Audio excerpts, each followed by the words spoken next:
یا بنی اسرائیل اذکروا نعمتی التی انعمت علیکم واوفوا بعہدی اوف بعہدکم وایای فارہبون۔ بنی اسرائیل، چونکہ یہ لفظ پہلی مرتبہ قرآن مجید میں آ رہا ہے تو یہاں تھوڑی سی وضاحت کرنی ہوگی۔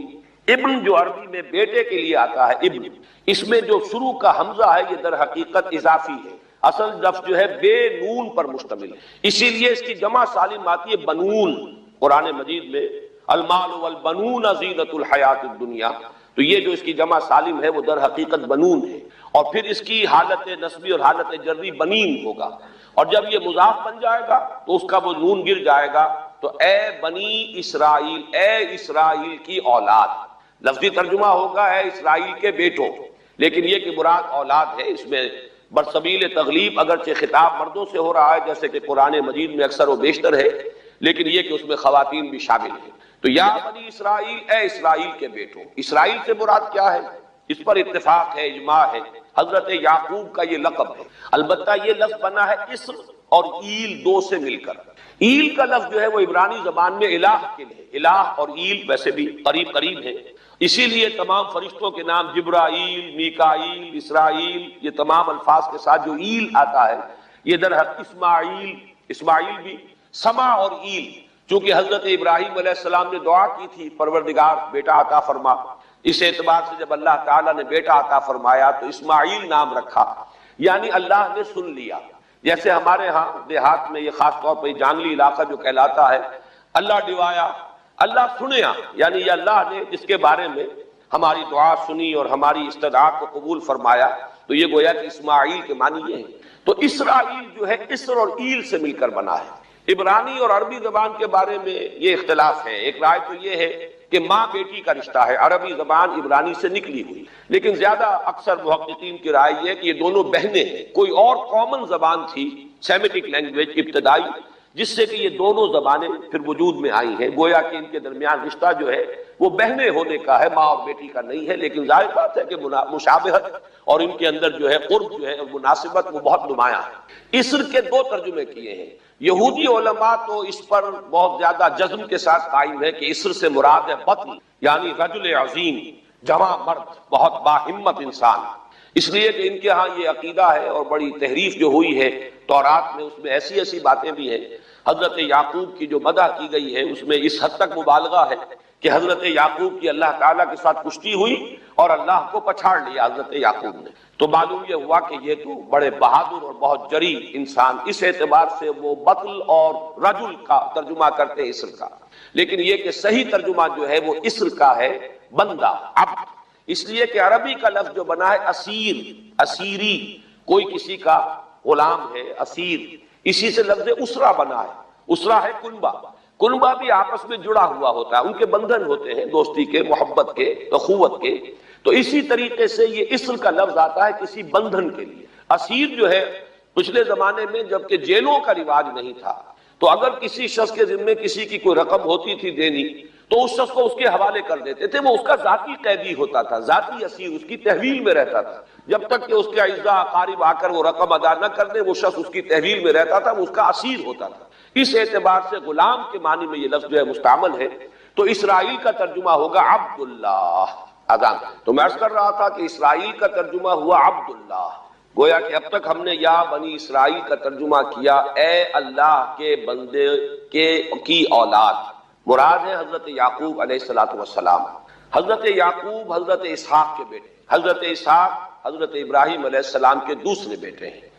حضرت ابراہیم کو پہلا بیٹا اللہ نے عطا فرمایا اسماعیل، اسی لیے میں عرض کر چکا ہوں سما اور ایل سے مل کر بنا ہے، جو دعا کی تھی انہوں نے اس دعا کا پہلا جواب جو ملا ہے اللہ تعالیٰ کی طرف سے، اس کی مقبولیت کا جو ظہور ہوا وہ حضرت اسماعیل کی شکل میں۔ پھر یہ کہ حضرت سارہ کو بھی اللہ تعالیٰ نے اولاد دی اور حضرت اسحاق پیدا۔ اس وقت یہ جو بشارت دی گئی ہے قرآن مجید میں متعدد مقامات پر آگے چل کر آئے گا کہ حضرت سارہ کے ہاں بھی اولاد ہونے کی جو بشارت حضرت ابراہیم علیہ السلام کو فرشتے دینے آئے تھے، اسی میں یہ بھی تھا کہ نہ صرف یہ کہ تمہیں ایک بیٹا عطا ہوگا بلکہ اس کے بعد پوتا بھی عطا ہوگا، گویا کہ ایک بہت جلیل القدر پوتا۔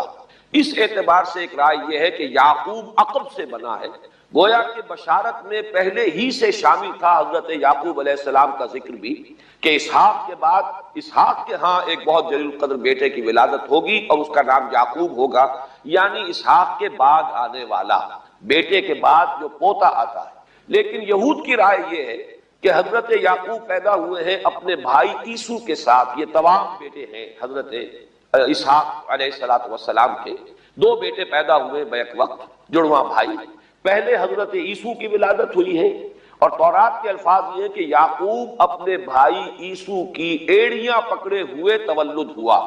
تو چونکہ حضرت عیسو کے بعد حضرت یعقوب کی ولادت ہوئی ہے، تو گویا کہ اس وجہ سے ان کا نام حضرت اسحاق نے یعقوب رکھ دیا، عقب میں آنے والا، بعد میں آنے والا۔ بہرحال حضرت یعقوب علیہ السلام کے پھر 12 بیٹے ہیں جن کی تفصیل پوری موجود ہے۔ یہ تاریخ جو ہے بڑی ریکارڈڈ ہے، اس لیے کہ بنی اسرائیل کی یہ تاریخ جو ہے books of the old testament میں اس کی پوری تفصیل موجود ہے۔ 4 بیویاں تھی حضرت یعقوب علیہ السلام کی، جن سے 12 بیٹے ہوئے، 3 بیویوں سے 10 بیٹے تھے، اور سب سے چھوٹی بیوی سے 2 بیٹے تھے، حضرت یوسف اور بنیامین، اور ان دونوں سے حضرت یعقوب علیہ السلام کو بڑی محبت تھی۔ حضرت یوسف سے چونکہ یہ تاریخ شروع ہوتی ہے اس اعتبار سے کہ انہیں ان کے بھائیوں نے کنویں میں ڈالا، پھر اللہ تعالیٰ نے وہاں سے ان کے نکلنے کا سامان کیا، پھر مصر پہنچایا، پھر مختلف مراحل سے گزار کر انہیں وہاں ایک بہت اونچی پوزیشن تک پہنچایا۔ تو حضرت یوسف علیہ السلام سے اس اعتبار سے ان کی تاریخ شروع ہوتی ہے۔ 1906 قبل مسیح میں حضرت یوسف علیہ السلام کی پیدائش ہے، جہاں تک صحیح اندازہ کیا جا سکا ہے۔ یوں سمجھئے کہ آج سے تقریباً 4000 سال قبل یہ حضرت یوسف کی پیدائش ہے، اور حضرت یوسف پڑ پوتے ہیں حضرت ابراہیم کے۔ ان میں اگر آپ 200-250 سال کا اور اضافہ کریں تو آج سے کوئی 4500 سال قبل کی شخصیت بنتے ہیں حضرت ابراہیم علیہ السلام۔ حضرت یوسف کے زمانے میں پھر جیسے کہ وہ تفصیل سورہ یوسف میں آئے گی، یہ پورا خاندان آ کر کنعان میں تھے، لیکن وہاں سے آ کر مصر میں آباد ہو گئے۔ مصر میں ان کا بڑا اعزاز ہوا، اکرام ہوا۔ اس کے خاص حالات تھے کہ مصر میں اس وقت جو بادشاہت تھی وہ اصل مصر کے لوگوں کی نہیں تھی، بلکہ یہ بھی سیمیٹک لوگ تھے جو جا کر جنہوں نے عراق وغیرہ کے علاقے سے ہی جا کر انہوں نے فتح کیا تھا مصر کو، لہذا انہیں فرعون نہیں کہا گیا قرآن مجید میں، وہ فراعنہ کا خاندان نہیں ہے، بلکہ وہ تاریخ میں ہکسوس کنگز کہلاتے ہیں۔ تاریخ مصر میں وہ 15واں خاندان کہلاتا ہے وہاں کے بادشاہوں کا، 15th ڈائنسٹی، اور یہ چونکہ لوکل نہیں تھا اس لیے ان کو فرعون نہیں کہا جائے گا، بلکہ یہ ہکسوس کنگز چرواہے بادشاہ تھے کہ جو عرب کے ان علاقوں سے آئے تھے جزیرہ نما سے، اور وہاں سے وہ چرواہے تھے۔ ان کا تو پیشہ ظاہر بات ہے صحرا میں کیا ہوتا ہے، بھیڑیں بکریاں پالنا، لیکن انہوں نے آ کر مصر کو فتح کیا، وہاں ان کی بادشاہت ہو گئی۔ محسوس ایسا ہوتا ہے کہ ایک سیاسی پہلو موجود تھا۔ وہ جو بادشاہ مصر نے جس طریقے سے اعزاز کیا ہے حضرت یوسف علیہ السلام کا، پھر جو اختیار دیا، جو اقتدار دیا، جو ان کو حیثیت دی، پھر انہیں اجازت دی کہ اپنے پورے خاندان کو بلا لیں، اور پھر مصر کا بہترین جو زرخیز ترین علاقہ تھا وہ انہیں عطا کر دیا کہ یہاں آباد ہو جاؤ۔ جوشن کا علاقہ، یا گوشن بھی کہتے ہیں، جشن بھی کہتے ہیں، یہ جو نائل کا ڈیلٹا ہے کہ جو جا کر آپ کو معلوم ہے کہ دریا جو ہیں جب بہت سی شاخوں میں تقسیم ہو جاتے ہیں سمندر میں گرنے سے قبل، تو وہ ڈیلٹا جو ہے زرخیز ترین علاقہ ہوتا ہے۔ آرٹیفیشل اریگیشن کے اور نظام تو تھے نہیں، جہاں دریا ہی چھوٹی چھوٹی نہروں کی شکل اختیار کر لے، وہاں گویا کہ وہ فطری طور پر جو ہے بڑے وسیع رقبے کے اندر اریگیشن ہو سکتی ہے۔ تو اس ڈیلٹا کے علاقے میں بہترین علاقہ ان کو دیا گیا، وہاں آباد ہو جاؤ۔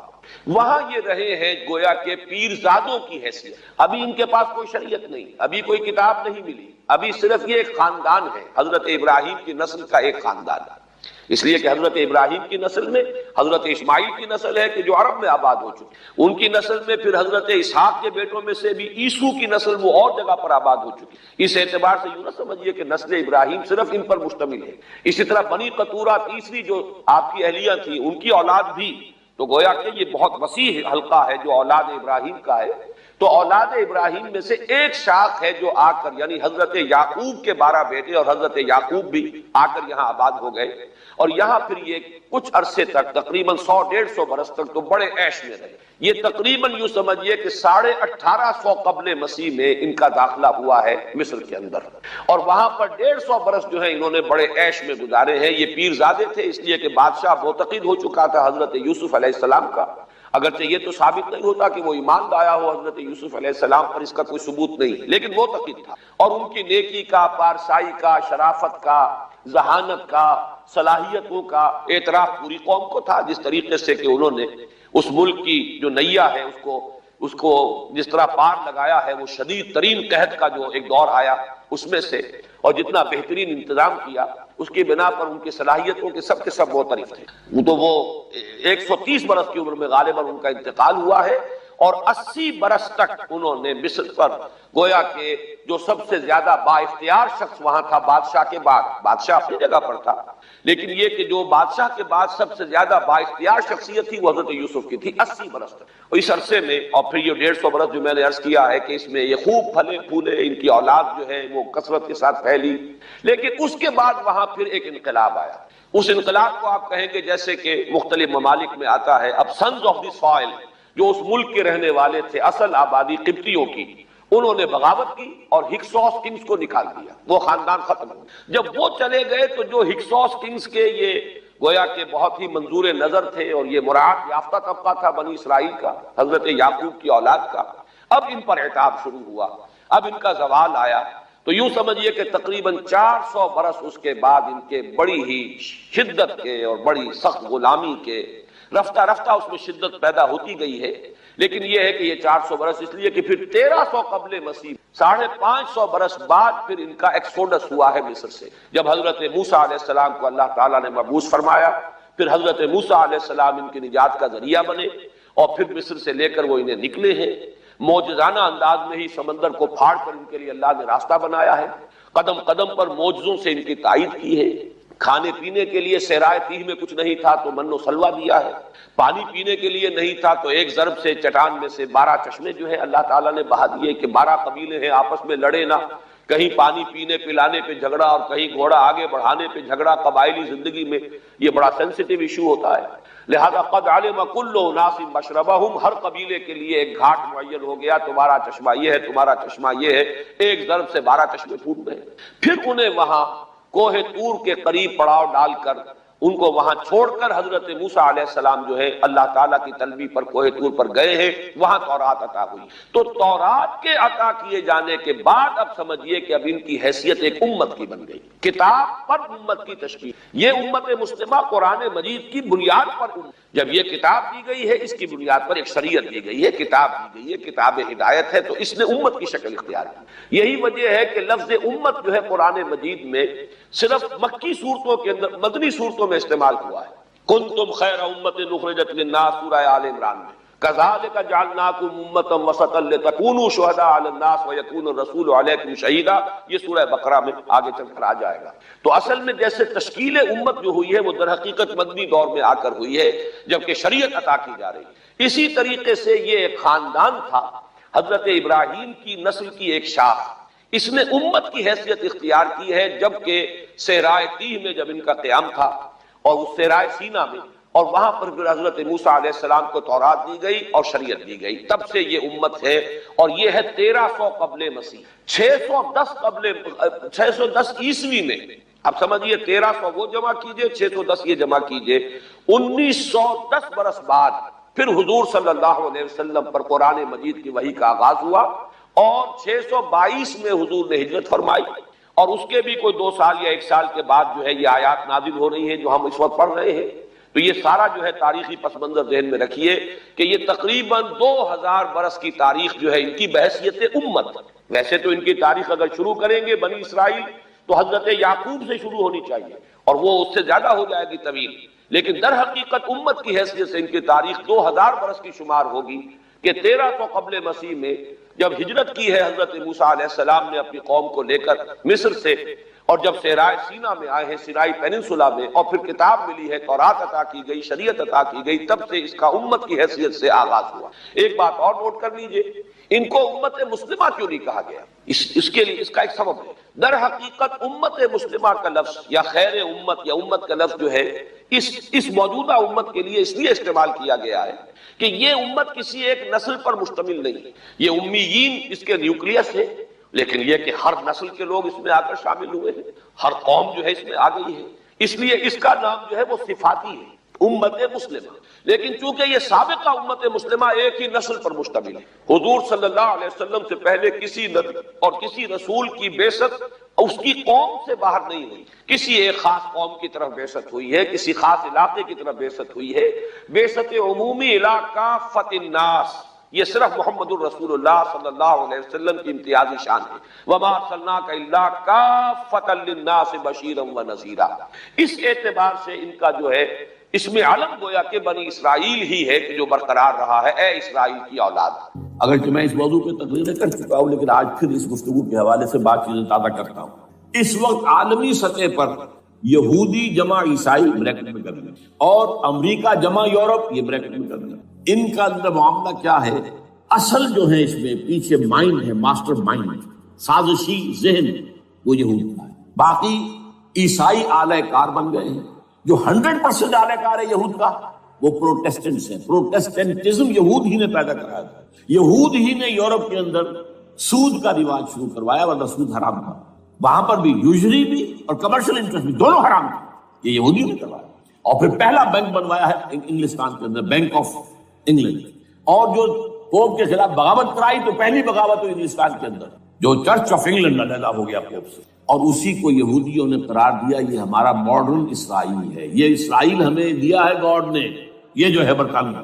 اس کے کچھ عرصے کے بعد یہی جو ہے ایکسوڈس ہوا ہے اور وہ امریکہ میں جا کے آباد ہوئے، لہذا امریکہ کو بھی جیوز نے کہا ہے دس از another اسرائیل، یہ ہمارے اصل اسرائیل، ماڈرن اسرائیل یہ ہے۔ اس لیے کہ جو انہیں وہاں پر اقتدار حاصل ہوا، جو قوت حاصل ہوئی، جس قدر دولت انہوں نے وہاں جمع کی ہے، وہاں کے جس طریقے سے جکڑ لیا ہے حکومتوں کو، فرنگ کی رگے جہاں پنجے یہود میں ہے۔ ٹھیک 100 سال پہلے علامہ اقبال یہ مشاہدہ کر کے آ گئے تھے یورپ میں، اور کون دیکھنے والا تھا کہ وہاں کیا ہو رہا ہے، بیہائنڈ دی سین کیا ہے، سامنے کیا ہے، پردے کے پیچھے کیا ہے۔ فرنگ کی رگے جہاں پنجے یہود میں، اس وقت فرنگ کا امام تھا برطانیہ، یہ وہ سلطنت تھی جس پر سورج کبھی غروب نہیں ہوتا تھا۔ آج وہ فرنگ کا امام امریکہ، افغان، یہ برطانیہ تو اب وہ جو ایک نظم ہے کہ بچپن میں پڑھی تھی، London bridge is going down going down going down, اس کی مثال ہے۔ برطانیہ کی کوئی حیثیت ہی نہیں ہے، ورلڈ پاور کی حیثیت نہیں ہے، وہ تو چھوٹا بھائی اس نے بنا رکھا امریکہ نے اپنا، تو اس حیثیت سے جو ہے اس کی کوئی حیثیت ہے، ورنہ کوئی اور حیثیت نہیں ہے۔ بہرحال ان دونوں میں یہ ہے کہ پیچھے ماسٹر مائنڈ، سازشی ذہن، پلاننگ، اسکیم ساری یہودی، اعلی کار امریکہ سب سے بڑھ کر، اس کے بعد برطانیہ، اور اس میں اصل پروٹیسٹنٹس، ان میں بیپٹسٹ، ان میں اس سے بھی آگے بڑھ کر ایونجلسٹ، جن کو کہتے ہیں بورن اگین کرسچنز، جن کو کہتے ہیں نیو کنزرویٹو کرسچنز، یہ تمام اصطلاحات آپ اخبارات میں پڑھتے ہوں گے، ان کو گروپ کرنا، یہ اصل اعلی کار۔ ان کو ایک نیا نام دیا گیا ہے کرسچین زائنسٹ۔ ایک یہودی زائنسٹ ہیں، سارے یہودی زائنسٹ نہیں ہیں، بہت سے یہودی ہیں جو یہ زائنسٹ کے مخالف ہیں۔ چنانچہ میری ہیوسٹن میں ملاقات ہوئی تھی ڈاکٹر وشو براڈ، بہت بڑا پروفیسر ایمیریٹس یہودی، لیکن یہ کہ اس نے کہا، بڑے اجتماع میں کہا، ہمارا اجلاس تھا وہاں پر، ہم نے یہ جو ہے بلایا تھا ایک یہودی، ایک عیسائی اور ایک مسلمان، تینوں جو ہے وہ تقریریں کریں۔ نے کہا تھا کہ وی آر ناٹ سپورٹنگ اسرائیل۔ اس نے وہ عیسائی جو آیا ہوا تھا پروفیسر، اس نے کہا they are supporting Israel, we are not supporting. اسی طرح میری جو ہوئی تھی round table conference, round table, اس میں ایک یہودی پروفیسر تھے، وہ ہسٹری کے پروفیسر، میں نام بھول رہا ہوں ان کا، انہوں نے کہا آئی ایم اینٹی زائنسٹ، میں زائنسٹ کے خلاف ہوں۔ تو زائنسٹ جو ہے اصل میں ایک سیکولر یہودیوں کی تحریک ہے، اور اس کے سب سے بڑے سپورٹرز کرسچین زائنسٹ وہ امریکہ میں بیٹھے ہیں۔ تو یہ ہے صورتحال۔ یہ جان لیجئے کیتھولکس جو ہیں یہ اتنے پرو یہودی نہیں ہیں، اب رفتہ رفتہ وہ بھی اس کے اندر آ کر شامل ہو گئے۔ یورپ جو ہے زیادہ Catholics, Roman Catholics, Roman Catholics کا یہ بھی آپ نے جملہ پڑھ سنا ہوگا کہ یہ جو ترکی جو ہے ہمارا ملک، یہ جو کوشش کرتا رہتا ہے گھسنے کی یورپین یونین کے اندر، تو ایک دفعہ جان شراک نے کہا تھا، بڑا پیارا جملہ تھا، Why doesn't Turkey understand that we are a Christian club؟ یہ ہماری جو یونین ہے یورپین، یہ تو کرسچین کلب ہے، وہ مسلمان ہے، وہ کس وجہ سے آنا چاہتا ہے بندہ، کیوں تو خود داخل ہونا چاہتا ہے؟ Why doesn't Turkey understand that we are a Christian club؟ لیکن یہ ہے رومن کیتھولکس، اور ان کا میں بعد میں آپ کو بتاؤں گا۔ یہی آپ کو معلوم ہے کہ یورپ نے عام طور پر اسرائیل کا اتنا ساتھ نہیں دیا جتنا امریکہ دیتا رہا ہے، اور کسی درجے میں ان کے دلوں میں سافٹ کارنر جو ہے عرب فلسطینیوں کے لیے بھی رہا۔ یہ معاملہ ایران کے بارے میں بھی رہا ہے، جس قدر اسٹرانگ ایکشن امریکہ لینا چاہتا ہے، یہ جو ہے اس کے ساتھ نہیں ہے۔ تو یہ دونوں کا فرق ہے، وہ میں اس کا ایک بنیاد بعد میں بتا دوں گا آپ۔ بہرحال ان کا ایک جو ایجنڈا ہے وہ دو سمجھیے کہ دو اس کے نکات ہیں، دو رسیوں کے مانند یہ آپس میں بٹا ہوا ہے۔ پہلا، عالم اسلام کے مادی اور مالیاتی وسائل خصوصاً تیل پر قبضہ، یہ ان کا دنیاوی اعتبار سے، دولت کے اعتبار سے، وسائل کے اعتبار سے اس وقت کا ایجنڈا ہے۔ ویسے تو اس سے اوپر وہ چاہتے ہیں پوری دنیا پر، وہ تو بات کی بات ہے کہ ابھی نہ وہ روس کو چھیڑ رہے ہیں نہ چین کو چھیڑ رہے ہیں۔ چین تو ان کا سب سے بڑا جو ہے بزنس پارٹنر ہے، سب سے بڑا، اور چین کو رفتہ رفتہ وہ اپنی لائن پر لا رہے ہیں۔ اب تو صرف یہ کہ وہ ایک پارٹی گورنمنٹ وہاں رہ گئی ہے جو کہ کمیونزم کے دور کی یادگار ہے، باقی ان کی جو اکانومی ہے وہ تو آ چکی ہے اسی رخ پر جو یورپ کی ہے، مغرب کی ہے۔ نمبر 2 ایجنڈا کیا ہے؟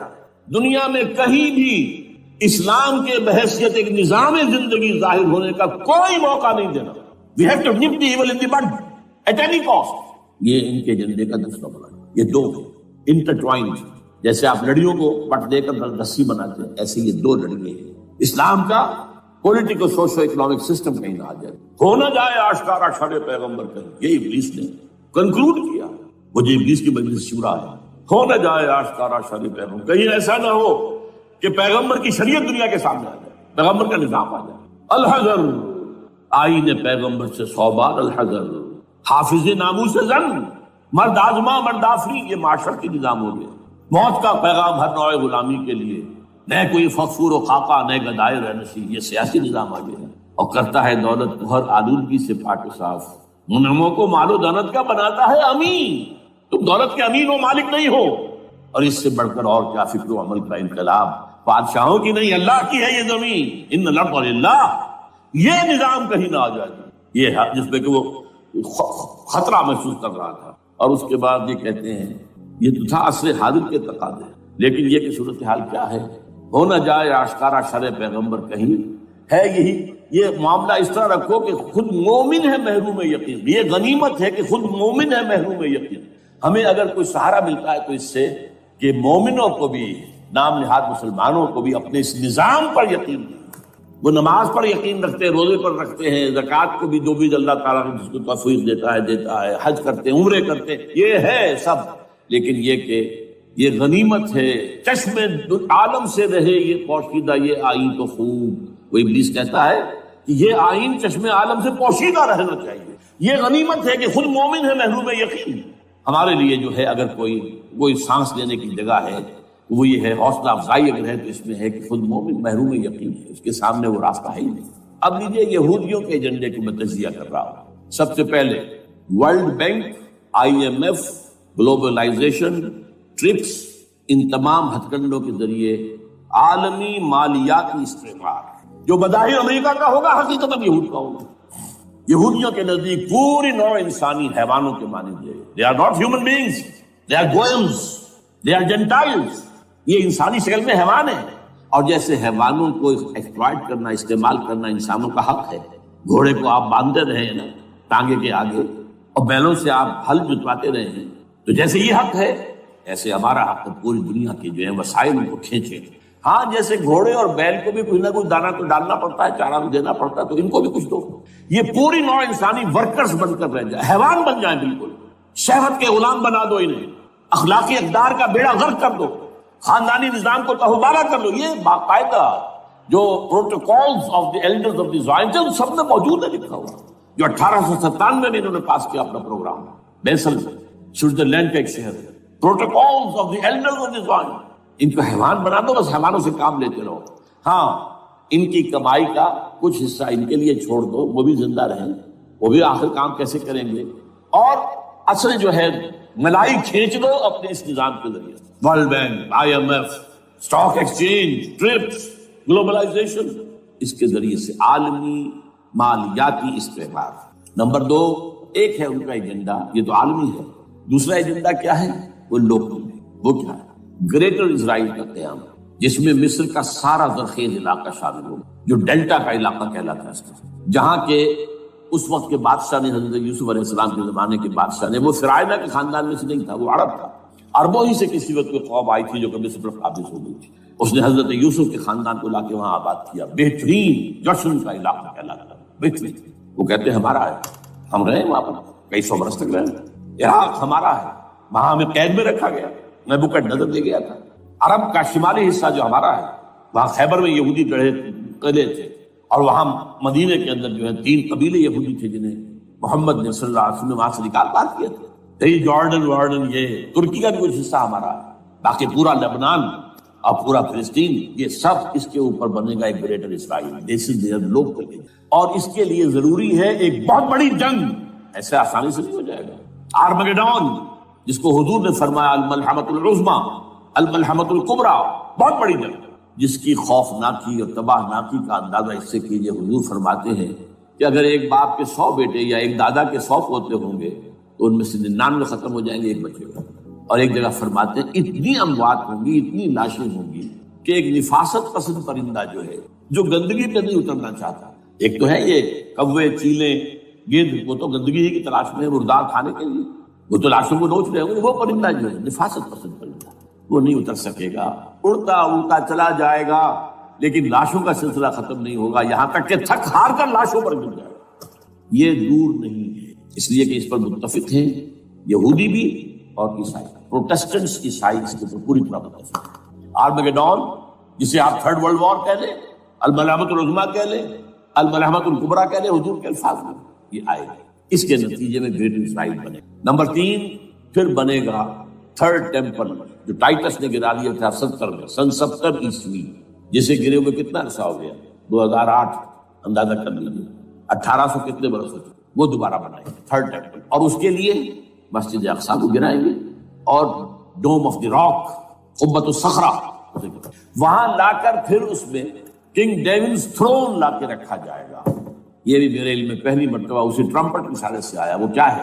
حضرت داؤد کا، آج سے کتنے 1000 سال پہلے کی بات ہے، اندازہ کیوں، 1000 قبل مسیح، اور یہ اب 2000 ہو گیا عیسوی، 3000 برس تو ہو گئے۔ وہ کیا تھا؟ ایک پتھر تھا جس پر بٹھا کر حضرت داؤد کی تاج پوشی کی، پھر اسی پر حضرت سلیمان کی تاج پوشی، پھر اسی پر ان کے بادشاہ آتے رہے، تاج پوشی ہوتی تھی۔ ٹائٹس نے جب گرایا ہے سن 70 عیسوی میں، یروشلم کو برباد کیا، 1,33,000 یہودی ایک دن میں قتل کیے، ایک دن میں، باقی نکال دیا، بھاگ آیا۔ اس کو کہتے ہیں diaspora, that started in 70 AD، یہ منتشر ہو گیا، جس کا جال سنگھ سمایا چلا گیا، یورپ میں چلے گئے، شمالی افریقہ میں، مسلمان ملکوں میں، انڈیا میں آ گئے، ایران میں آ گئے، سب جگہ وہاں سے نکال دیے ڈائسپورا۔ بہرحال وہاں سے وہ ٹائٹس وہ پتھر لے گیا، وہ روم میں لے گیا، روم سے کسی طرح وہ آئرلینڈ پہنچ گیا۔ آئرلینڈ پیور کیتھولک ملک ہے، آپ کو معلوم ہے، اور وہاں پر پروٹیسٹنٹس کی اور کیتھولکس کی جنگیں ہوتی رہتی ہیں۔ کبھی بھی شیعہ سنی مسلمانوں کی اس طور سے خانہ جنگی نہیں ہوئی ہے جیسے کہ وہاں ان دو عیسائیوں میں کیتھولکس اور پروٹیسٹنٹس میں ہوتی ہے۔ وہ رومن کیتھولک ملک ہے۔ وہاں سے وہ انگلینڈ میں آیا، انگلینڈ میں جب آ گیا، بلکہ وہاں سے اسکاٹ لینڈ سے انگلینڈ میں پھر اس کو ایک کرسی کے اندر اس کی سیٹ کی حیثیت سے بنا کر ایک تھرون کی شکل دے دی گئی، اور وہ جو ویسٹ منسٹر ایبے ہے، برطانیہ کے پارلیمنٹ کے ساتھ جو چرچ ہے ویسٹ منسٹر ایبے، وہاں اس کو لا کے رکھ دیا گیا۔ اس وقت سے برطانیہ کے بادشاہوں اور ملکاؤں کی تاج پوشی وہاں ہوئی۔ تو ایک یہ ہے کہ پھر اس کو لا کر وہاں رکھیں گے۔ اب یہاں سے اختلاف ہے، یہ نوٹ کر، یہاں تک عیسائیوں کا یہودیوں کا ایجنڈا ایک ہے، یہاں اختلاف ہے۔ یہودیوں کے نزدیک ان کا مسیح آئے گا اور وہ وہاں بیٹھ کر پوری دنیا پر راج کرے گا۔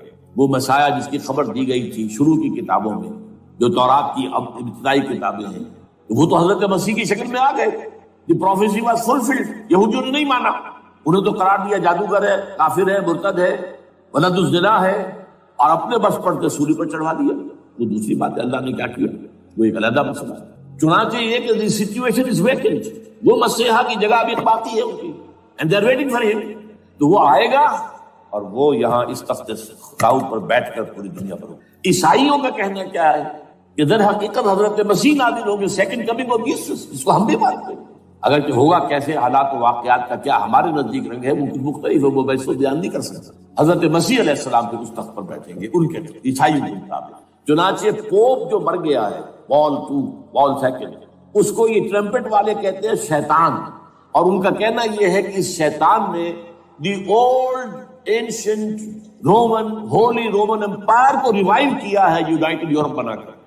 اور ان کا مقصد کیا ہے کہ یہ فلسطین میں ایک رومن کیتھولک حکومت قائم کرنا چاہتے ہیں۔ یہودی اپنی حکومت چاہتے جو ہے، اور وہ اپنی حکومت چاہتے ہیں۔ یہ ان کا کہنا ہے، یہ میں نہیں جانتا کہ اس میں کس حد تک ایک دوسرے پر الزام درست ہے. لیکن جیسے کہ آپ کو معلوم ہے کہ انڈونیشیا کے اندر بھی ہوا تھا، ایک جزیرے کو تقسیم کر دیا، ایک حصہ جو ہے اس کا وہ رومن کیتھولک ریاست بن گیا. شاید نائجیریا میں بھی اس طرح کا معاملہ ہوا ہے چھوٹے علاقے کے اندر وغیرہ وغیرہ. تو یہ ہے. لیکن بہرحال یہ ان کا عیسائیوں کا معاملہ کیا ہے؟ میں نے جیسا کہ بتایا کہ یہ تو اس ایجنڈے کے اندر متفق ہے، اور عیسائی بھی ورلڈ ڈومینیشن، مالیاتی جو ہے استعمال، اس کے لیے کوشش ہے. لیکن ان کے نزدیک حضرت عیسیٰ ابن مریم آئیں گے علیہ السلام اور وہ حکومت کریں گے. اس پورے ڈرامے کا اسکرپٹ پورا یہودیوں کا لکھا ہوا ہے، اور انہی کی سازش اس پورے ڈرامے کے پیچھے ہے. البتہ بظاہر اس ڈرامے کا بڑا کیریکٹر جس سے آپ ہیرو کہیں وہ امریکہ ہے، اور اس کے تابع یورپ بھی ہے. یہ ہے عالمی سطح پر معاملہ اس وقت. ویسے میری 2 کتابیں جو ہے اس پر کتابچے ہیں. 4 سال پہلے میں نے اسی مقام پر 2 تقریریں کی تھی. ایک موجودہ عالمی حالات اور اسلام کا مستقبل. وہ دوسرا حصہ جو میں اس وقت نہیں چھیڑ رہا، ہوگا کیا اصل میں، جس میں یہ ہے کہ کہیں اسلامی ریاست قائم ہو، خلافت کا نظام قائم ہوگا کہاں ہوگا یہ میں نہیں کروں. حضرت مہدی کا ظہور ہوگا، وہ آئیں گے عرب کے اندر. پھر یہ ہے کہ وہ جو گریٹر اسرائیل کے خلاف جہاد ہوگا، اور اللہ کرے گا کہ رفتہ رفتہ یہ ممالک جو ان سے لے لیے جائیں گے، یہاں تک کہ بالآخر ایک یہودی اعلان کر دے گا میں ہوں مسیح، جس کو کہ عیسائی بھی کہتے ہیں اینٹی کرائسٹ، اور یہ کہتے ہیں یہ بیپٹسٹ بھی کہ اینٹی کرائسٹ جو ہے وہ یہودی ہوگا. جبکہ کچھ عرصے پہلے بہت بڑا پروپیگنڈا ہوا تھا کہ اینٹی کرائسٹ جو ہے، دجال جو ہے، وہ تو مسلمان ہوگا. نہیں، لیکن وہ کہتے ہیں کہ ہوگا یہودی ہوگی. اور پھر اس یہودی کو قتل کریں گے حضرت مسیح، دی ریئل مسیح، اصل مسیح جو اٹھا لیے گئے درمیان میں، وہ آئیں گے، اور ان کے ہاتھوں دجال بھی قتل ہوگا، اور پھر مسلمانوں کے ہاتھوں ایک ایک یہودی ختم. پھر ایک عالمی اسلامی ریاست قائم ہوگی حضرت مسیح کے ہاتھوں، اور وہاں پر حضرت مسیح، ایک حدیث میں آتا ہے 40 برس تک پوری دنیا پر حکومت. بہرحال یہ دوسرا پکچر ہے جو ہمارے سامنے، میں اس وقت کی تفصیل میں نہیں جا رہا. جو ان کے سامنے پکچر ہے وہ میں نے آپ کو بیان کر دیا. اب اس میں تجزیہ کیجئے افغانستان پر حملے کا اصل سبب جو میں نے 2 بتایا نا، 2 لڑیاں ہیں ان کے ایجنڈے کی. ایک اسلام کہیں ظاہر نہ ہو جائے، اسلام کا نظام ظاہر نہ ہو جائے، اور ایک مسلمانوں کے مالیاتی، خاص طور پر تیل کے وسائل پر قبضہ. اب افغانستان میں کیا ہوا ہے، یہ سارا معاملہ تھا اسلام کا راستہ روکنے کے لیے، کہ یہاں تو اسلام ایک شکل دکھا رہا ہے اپنی، اور اگر انہیں موقع مل گیا تو یہ تو ایک ایسی ویلفیئر اسٹیٹ قائم کر دیں گے. زکوٰۃ کا نظام قائم ہو جائے گا تو اعلیٰ ترین ویلفیئر اسٹیٹ قائم ہو جائے گی. اور اگر یہاں پر جو ہے یہ ساری سزائیں نافذ ہو گئی، معاشرہ کرائم فری ہو جائے گا، لوگوں میں محبت ہوگی، مساوات ہوگی، اور یہ کہ عام لوگوں کے لیے ویلفیئر ہوگا. اور یہ سامنے نظام آ گیا تو پھر ہمارا یہ نظام کیپیٹلزم یہ کہاں رہے گا؟ اس کو تو منہ چھپانے کی جگہ نہیں ملے گی. لہذا افغانستان پر حملے کا اصل موٹو یہ ہے. البتہ یہ ساتھ ہی یہ بھی تھا کہ افغانستان کے راستے سے سینٹرل ایشین سٹیٹس جو ہیں ان سے پائپ لائنیں لا کر، اور وہ پھر کہیں گوادر کے آس پاس سمندر تک لائے جائے، تاکہ ہم وہاں کے جو ہے ڈرین کر سکیں جو تیل اور گیس کے ذخائر ہیں سینٹرل ایشین سٹیٹس کے اندر، جو مسلمان سٹیٹس ہیں. تو اس کے لیے راستہ جو ہے وہ لینا چاہتے تھے افغانستان سے. اب وہ جہاں تک افغانستان کا تعلق ہے تو ان کے قبضے میں ہے، جب چاہے کر لیں. اب پاکستان کا معاملہ جو تھا وہ جیسا کہ میں نے کہا کہ اس کا راستہ وہ رک گیا، جبکہ انہیں واپس جانا پڑ گیا. لیکن انہوں نے افغانستان میں کوشش کی. طالبان کے زمانے میں یونیکال جو ہے ان کی سب سے بڑی جو ہے کمپنی ہے، اس نے مذاکرات کیے. وہ دیکھ کر حیران رہ گئے کہ یہ ان پڑھ، یہ ملے ملاٹے جو ہیں یہ تو بڑے ٹف بارگینر ہیں. اس طریقے سے پاؤں جما کر طالبان نے جو ان کے ساتھ مذاکرات کیے ہیں اور ان سے اپنی شرطیں پیش کی ہیں کہ وہ گھبرا کر بھاگ گئے. یہ صورتحال بھی تھی افغانستان پر قبضہ کرنے میں. لیکن یہ ہے کہ اصل کیا تھا کہ وہ اسلام کی کوئی شکل دنیا کے سامنے نہ آنے پائے، جو ان کا میجر ہے. اسی لیے پورا عالم کفر جمع ہے، امریکہ، یورپ، روس، چین، سب جمع. بھارت تو ہے ہی ہے، یہ سب جمع. آپ نے یاد ہو گیا جب لال مسجد کا حادثہ ہوا ہے اور ہمارا یہ بدبخت اور بدمعاش انسان، اس نے صرف خود جان بوجھ کر اسے بڑھایا، ایک پرنسی کو پھوڑا بنایا، اس نے پھر شگاف کیا اور شاباش لی ہے. امریکہ سے شاباش آ گئی، نیٹو سے شاباش آ گئی، رشیا سے شاباش آ گئی، چائنا سے شاباش آ گئی. وہ چونکہ محسوس کر رہا تھا کہ اندرون ملک تو میری اب کشتی ڈگمگا رہی ہے، ڈاواڈول ہے. I have to have more support from outside.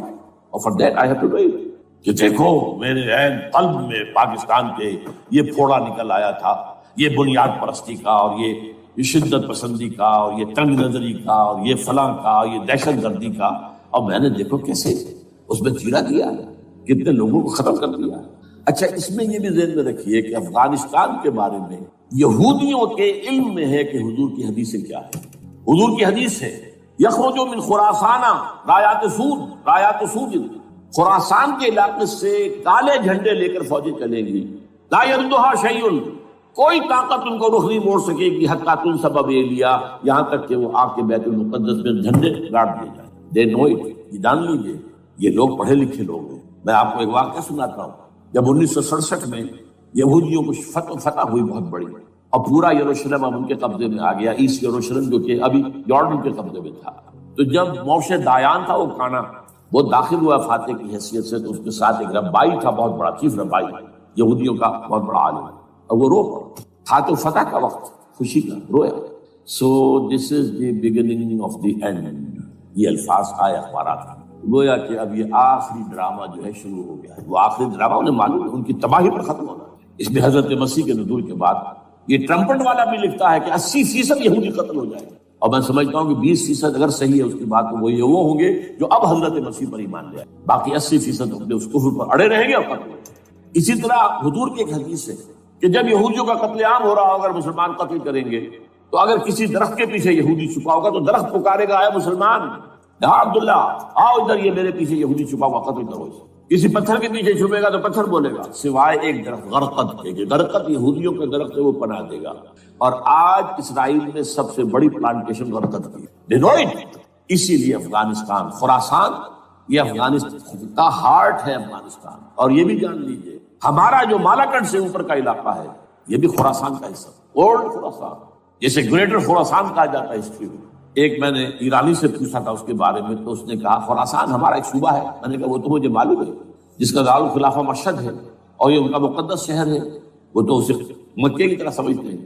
بہرحال میں نے کہا میں پوچھ رہا ہوں پرانا خراسان بزرگ، تو خراسان بزرگ کا انہوں نے بتایا پورا افغانستان اس میں شامل ہے۔ اور پھر یہ اسٹیٹس جو ہیں سینٹرل ایشین اسٹیٹس، اور ایران کا ایک حصہ اور پاکستان کا ایک حصہ، یہ جو مالاکنڈ کہلاتا ہے۔ اور یہ بڑی معنی خیز بات ہے کہ وہی مالاکنڈ سے تحریک چلی ہے جو اصل تحریک ہے طالبان پاکستان، وہ سوات سے تھے۔ بہرحال اس وجہ سے، اس پہلو سے یہ جو ہے افغانستان پر حملے کا سب سے بڑا سبب وہ تھا۔ دوسرا جو تھا وہ یہ کہ ان کو جو پائپ لائن لے کے آنی تھی اس کے لیے، لیکن وہ ظاہر بات ہے کہ اس میں جو ہے جو طالبان نے وہ ان کی چکمے میں نہیں آیا۔ اس پر ایک کتاب ہے کہ جو انگریزی میں ہے عابد اللہ جان کی، Afghanistan the genesis of the last crusade, Afghanistan سے آخری صلیبی جنگ کا سلسلہ شروع ہو رہا ہے۔ بہت جو ہے چشم کشا ہے، معلومات افزا ہے، انگریزی میں ہے۔ اچھا، عراق میں معاملہ برعکس تھا، عراق میں تیل کا معاملہ بھی تھا تو صرف امریکہ کا تھا۔ جو یورپ ہے وہ زیادہ تر کیسپین کے ایریا کے تیل کی طرف نگاہیں رکھتا ہے، یہ جو ہے یہ اصل میں سارا جو ہے یہ امریکہ کا معاملہ۔ اور دوسری طرف یہ کہ یہاں کو مذہبی سلسلہ نہیں تھا، حالانکہ تھا، وہ یہودیوں کا تھا۔ وہ کیا تھا؟ Extension, first step towards the establishment of Greater Israel. یہ بات اچھی طرح سمجھیں۔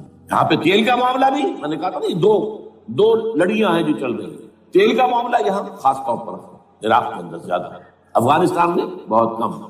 لیکن یہ کہ یہاں پر بھی جو اصل ہے، بیہائنڈ دی سین جو اصل چیز کیا ہے کہ گریٹر اسرائیل کے قیام کی طرف پہلا قدم ہے۔ میں یاد دلاتا ہوں آپ کو کہ فرسٹ گلف وار ہوئی تھی جس میں عراق کا بھرکس نکال دیا گیا، اس کے اختتام پر کہا تھا شوارز کرافٹ جو ان کا کمانڈر ان چیف تھا الائڈ فورسز کا، اس نے صاف کہا تھا، مجھے آج تک ایک لفظ یاد ہے، we fought this war for the protection of اسرائیل۔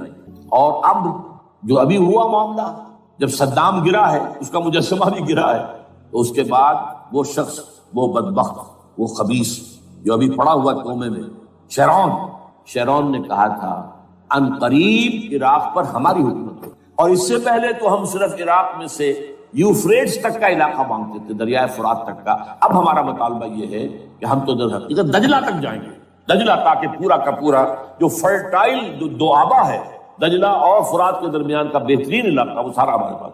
اس سے آپ اندازہ کر لیجیے کہ یہ دونوں چیزیں جو ہیں دونوں جگہ موجود ہیں۔ وہاں مذہبی زیادہ ہے افغانستان کا، لہذا یہاں بہت بڑی جو ہے کولیشن بن گئی۔ عراق میں تو وہ کولیشن نہیں بن سکتی، یورپ بھی ساتھ نہیں آیا، یورپ بھی ساتھ نہیں آیا، امریکہ had to go it alone, اسے کرنا پڑا۔ زیادہ سے زیادہ کوئی ٹوکن آسٹریلیا کا کوئی ٹوکن معاملہ جو ہے وہ برطانیہ کا کچھ شاید ٹوکن ٹائپ جو ہے وہی یہ کامن ویلتھ پرانی جو ہے چلی آ رہی ہے اس میں شاید کینیڈا کا، باقی تو کوئی یہ جو آل ورلڈ کولیشن بنی تھی وہ افغانستان کے خلاف کیوں ہے؟ یہاں سے اسلام کی ریسرجنس کا اندیشہ ہے۔ یخرج من خراسان رایات سود لا يردها شیء حتی تنصب ایلیا۔ حضور کے زمانے میں ایلیا جو ہے وہ کن کے قبضے میں تھا؟ عیسائی میں، اس کے بعد ہمارے قبضے میں آیا، لیکن پھر کروسیڈرز نے ہم سے لے لیا تھا اور 88 برس وہ عیسائیوں کے پاس رہا، 1099 عیسوی سے لے کر 1187 تک۔ اب پھر یہود کا قبضہ ہے، پہلے عیسائیوں کا تھا اب یہود کا، اب ان سے لینا واپس۔ پہلی مرتبہ بھی عرب نہیں لے سکے تھے، کھونے والے عرب تھے، واپس لینے والا کرد تھا صلاح الدین ایوبی رحمۃ اللہ۔ اب بھی کھونے والے عرب ہیں، مصر اور شام اور اردن تینوں کا مقابلہ کیا اس نے اسرائیل نے، اور قبضہ کیا پورے ویسٹ بینک پر، گولان ہائٹس پر، سینائی پیننسولا پر، اور یہ کھو دیا ہم نے اپنے ہاتھ سے۔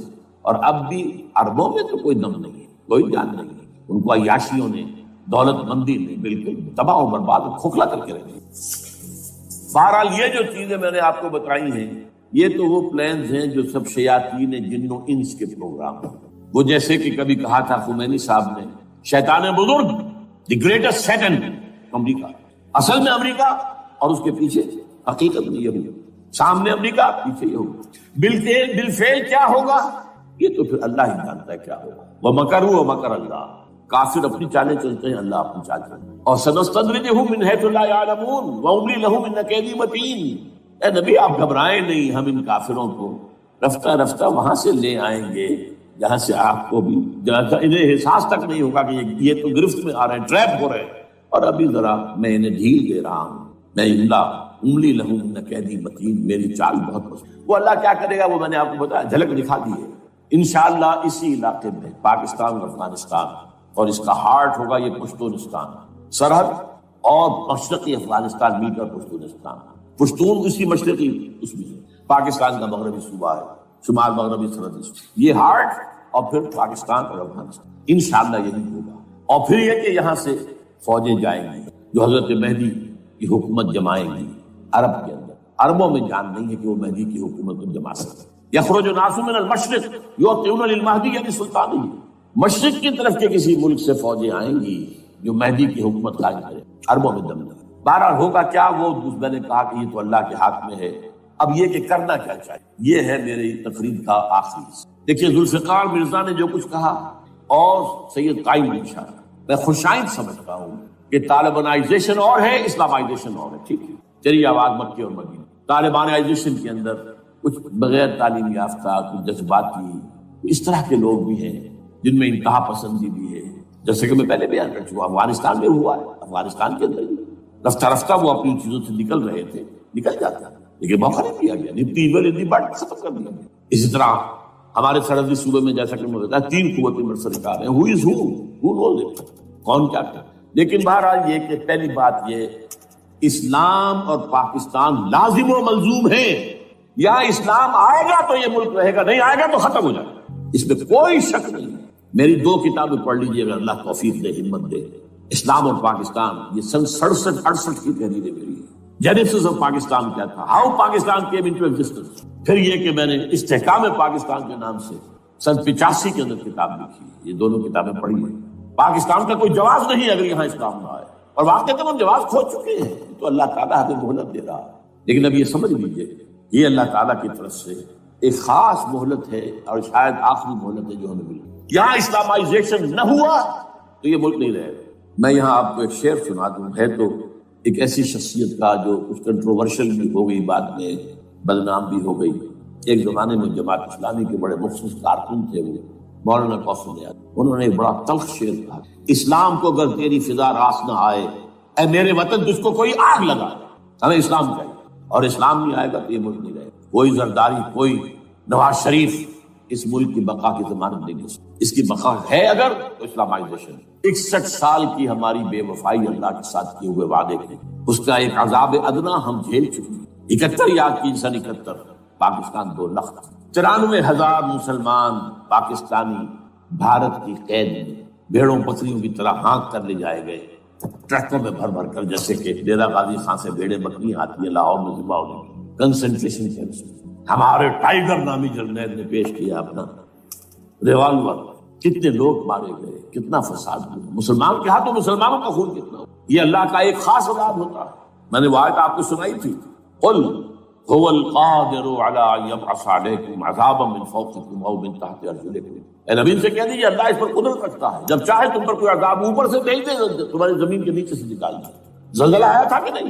او یلبسکم شیعا، ایک تیسری شکل بھی ہے، نہ اللہ آسمان کو کوئی تکلیف دے نہ زمین کو، زمین پھٹے گی تو آدمی جائے گا نا، بلکہ تمہیں گروہوں میں تقسیم کر کے او یلبسکم شیعا فیذیق بعضکم بعض بعض، تو ایک دوسرے کی قوت کا ایک دوسرے کو مزہ چکھائے، تم خود ایک دوسرے کے گلے کاٹو، ہمیں کسی اور قوم کو تکلیف دینے کی ضرورت نہیں ہوگی، یہ کام ہمارے ساتھ ہو چکا ہے 1971۔ بہرحال اب اس کے بعد بھی تاخیر تو ہماری جو کی تم ہے، اب ہم اس جگہ پر پہنچ گئے کہ شاید اب عذاب الاکبر آنے والا ہے۔ وہ آیت بھی میں نے شروع میں پڑھی تھی، وَلَنُذِيقَنَّهُم مِّنَ الْعَذَابِ الْأَدْنَىٰ دُونَ الْعَذَابِ الْأَكْبَرِ لَعَلَّهُمْ يَرْجِعُونَ۔ چھوٹا عذاب آیا سن 71 میں، پاکستان بہرحال مغربی پاکستان کو برقرار رہا، اس کا نام بھی پاکستان رہا، اب شاید بڑا عذاب آ رہا ہو، بلکنائزیشن جس کے نقشے جو ہیں دنیا میں شائع کیے جائیں، اور اس اسلامائزیشن کے لیے جو میں کہہ رہا ہوں کہ اس کے بغیر یہاں پاکستان نہیں رہے گا، اس کے لیے اس کی جو دستوری، تدریجی،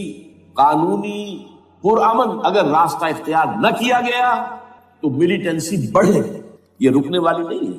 یہ جو اوپر کا جو علاقہ ہے، ایک ٹرائنگل ہے جس کا نقشہ کھینچا ہے ایک بہت بڑے مصری ادیب اور مورخ نے، شکیب ارسلان ان کا نام۔ انہوں نے کہا ہے کہ یہ پامیر سطح مرتفع جو ہے پامیر، جسے روف آف دی ورلڈ کہا جاتا ہے، اس سے پہاڑوں کے سلسلے نکلتے ہیں، کوئی چین کی طرف چلا گیا، کوئی تبت کی طرف چلا گیا، جو قراقر نظر آ گیا پاکستان کی طرف، ہمالیہ آ گیا پاکستان انڈیا کی طرف، ادھر ہندو کش چلا گیا افغانستان میں۔ یہ سب جیسے کہ ایک جو پہیا ہوتا ہے اس کے جو لگے ہوتے ہیں سپوکس جنہیں کہتے ہیں، اس نے کہا کہ ایک طرف ہمالیہ اور ایک طرف ہندو کش، اس کے درمیان میں جو قوم رہتی ہے، اب نوٹ کر لیجیے، یہ ہمالیہ کا اینڈ جو ہے مغربی، وہ کیا ہے، یہ دتیا گلی وغیرہ اسی کا حصہ ہے، اس کے بعد ختم، دریائے سندھ بہ رہا ہے، لیکن اوپر جا کے وہ ٹرن دیتا ہے رائٹ کو، تو پھر اب وہ قراقرم اور ہمالیہ کے درمیان جاتا ہے، یہاں تک کہ انڈیا سے جو اس کا داخلے کا راستہ آ جاتا ہے۔ لیکن یہ جو ہے یہ درمیانی راستہ، یہ اصل میں ہندو کش ادھر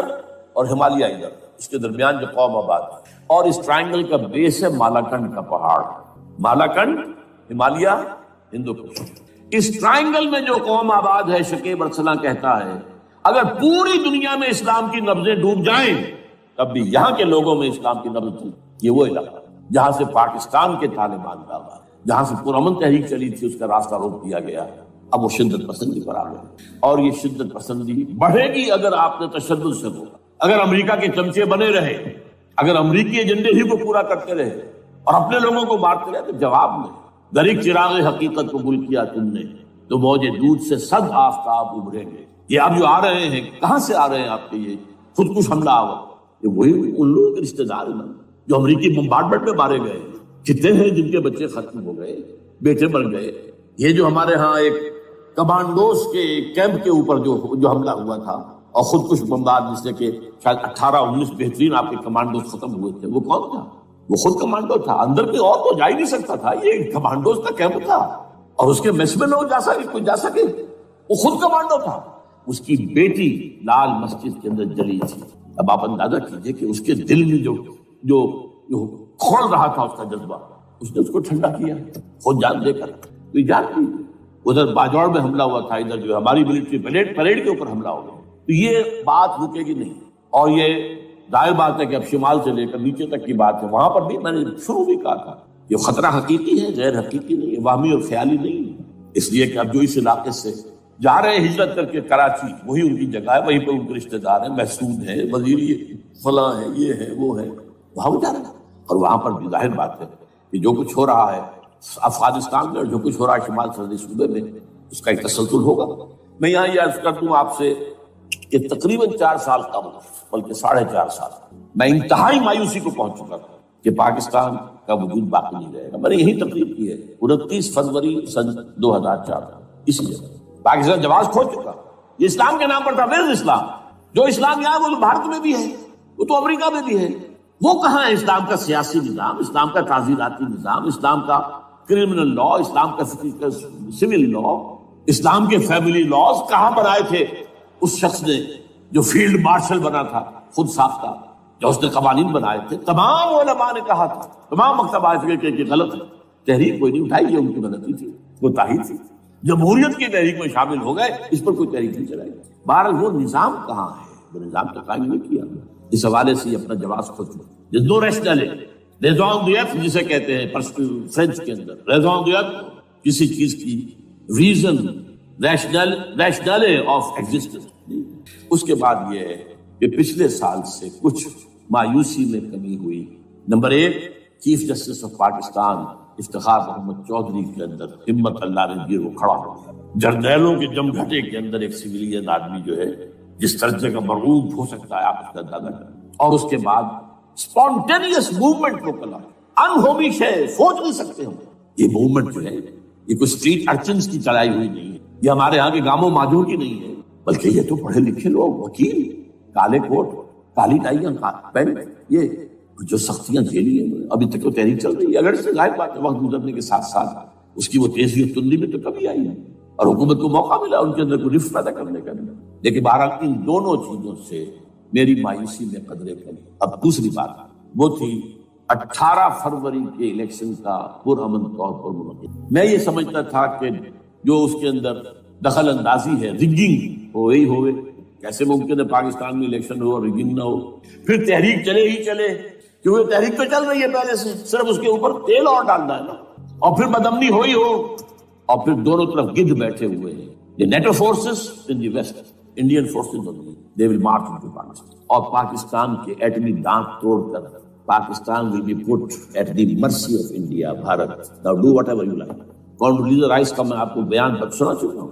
پاکستان کے مستقبل کا فیصلہ امریکہ اور بھارت نے کرنا۔ بہرحال اب تیسری جو امید ہوئی ہے کہ کل پرسوں میں جو ہوئی ہے، کولیشن جو ہے یہ ناکام ہوتی نظر آ رہی تھی، لیکن یہ کہ صدر کے مواخذے پر یا صدر کے خلاف جو ایک کارروائی ہو رہی ہے، اللہ کرے کہ وہ پوری ہو جائے، یا اس سے بھی بہتر ہے کہ وہ خود ہی استعفیٰ دے کر دفع ہو جائے۔ بہرحال یہ کہ اس سے بھی کچھ امید کا پہلو جو ہے پیدا ہوتا ہے۔ اب یہاں اسلامائزیشن کا پرامن، تدریجی اور اسلام کا دستوری اور قانونی طریقہ کیا ہے؟ وہ طریقہ کیا ہے؟ 1949 اور 50 میں جو عمل شروع ہوا تھا، جو اس کے بعد سے آج تک جو ہے ختم ہو گیا، اس کو اصل دور شروع کیا، دوڑ پیچھے کی طرف گردش ایام کی۔ 49 میں کیا ہوا تھا؟ قرارداد مقاصد۔ وہ گویا کہ پاکستان میں نظام خلافت کی جڑ تھی جو رکھ دی گئی تھی کہ sovereignty belongs to Allah and whatever authority we have it's a sacred امانت۔ یہ تو اصل میں استعمال کی جائے گی یہ قوت کتاب و سنت کے دائرے کے اندر۔ this is خلافہ، in essence it is خلافہ۔ خلافت کی بنیاد رکھ دی گئی۔ اس سے پہلے 48 میں سن 47 کی ایک تقریر کی وجہ سے جو غلط فہمی پیدا ہوئی تھی قائد اعظم کی 11 اگست کی، اس کا انہوں نے کراچی کی ہائی کورٹ بار ایسوسیشن میں جا کے کہہ دیا تھا۔ کچھ لوگ شرارت کے ساتھ یہ پروپیگنڈا کر رہے ہیں کہ پاکستان میں دستور شریعت پر مبنی نہیں ہوگا، یہ فتنہ ہے، غلط کہہ رہے ہیں، نفی کر دی تھی۔ اب یہ دوسری بات ہے کہ اندھوں کے اندھے جو ہیں وہ اس 11 اگست کی تقریر کو لیے پھرتے ہیں، اس کے ایک جملے کو، اور یہ اتنی کھلی بات جو کی شریعت کا لفظ، شریعت پاکستان کا دستور جو سمجھتا ہے کہ شریعت پر نہیں مبنی ہوگا وہ غلط کہتا ہے، وہ شریر ہے، شرارت پیدا کر رہا ہے۔ یہ قائد اعظم کا الفاظ۔ بہرحال اس کے بعد ایک عمل کیا ہوا تھا سن 50 میں، یہاں کے سیکولر عناصر نے ایک بڑا شور مچایا، کس کا اسلام لاؤ گے؟ شیعہ کا، سنی کا، دیوبندی کا، بریلوی کا، وہابی کا، کس کا اسلام؟ اللہ تعالیٰ غریق رحمت کرے ان بزرگوں کو۔ پاکستان کے تمام مذہبی مکاتب فکر کی ٹاپ کی قیادت جمع ہو گئی کراچی، شیعہ، اہل حدیث، بریلوی بھی، دیوبندی بھی، 31 علماء، جماعت اسلامی بھی، مولانا مودودی بھی اس میں۔ انہوں نے 22 پرنسپلز ایگریڈ اپون، دستور بنانے کے لیے 22 پرنسپلز ہیں، حاضر ہے بناؤ دستور۔ اب کوئی دلیل نہیں رہی، کوئی عذر نہیں، تمام مکاتب فکر کے لوگ جمع۔ بعد میں ہوا کیا ہے، اس میں کس کا کتنا رول ہے، یہ بڑی درد بھری داستان ہے، میں اس وجہ کو چھیڑنا نہیں چاہتا۔ حاصل کیا ہے، وہاں سے ہمارا پروسیس ڈیریل ہوا، کچھ اپنوں کے کیے، کچھ بیرونی دباؤ۔ قرارداد مقاصد کی سزا دی گئی لیاقت علی خان کو، تم نے پاس کروائی ہے، اسے ایسے قتل کیا گیا کہ سراغ تک نہیں ملا کہ کسی نے قتل۔ یہ ایسے تو نہیں ہوتا، اس کے پیچھے بڑے بڑے کریکٹر، بڑے بڑے کردار۔ اب اس کے بعد وہ عمل کیسے شروع ہو؟ ضیاء الحق نے جو ایک ادارہ قائم کیا تھا فیڈرل شریعت کورٹ، اصولی اعتبار سے بہترین قدم تھا۔